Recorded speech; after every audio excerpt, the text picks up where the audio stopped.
पाकिस्तान में जुमेरात की सुबह आज अभी तक की इम्पॉर्टेंट खबरें और मेरा तज्जिया। सबसे पहले आपको इस्लामाबाद लेकर चलते हैं जहां पर रेशमा जवान हो गई है। जी हां, रेशमा नामी खातून ने इससे पहले सफ़ेद पाउडर वाले खतूत इस्लामाबाद हाई कोर्ट के जजेस को भेजे थे, लेकिन रेशमा की पूरी तवज्जो सिर्फ इस्लामाबाद हाई कोर्ट के ऊपर है। रेशमा को और किसी अदालत से कोई लेना देना नहीं है, क्योंकि एक और खातून जिनका नाम गुलशाद है, उनका पूरा फोकस जो है वो सुप्रीम कोर्ट ऑफ पाकिस्तान पर है। आप पूछेंगे वो कैसे?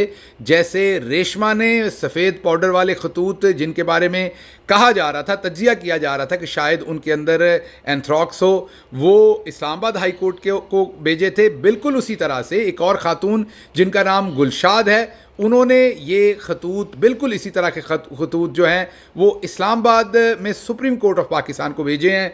जनाब जस्टिस काजी फाइज ईसा, जस्टिस अतर मिनल्ला, जस्टिस जमाल मंदोखेल और जस्टिस अमीनुद्दीन को ये खतूत भेजे गए हैं। अभी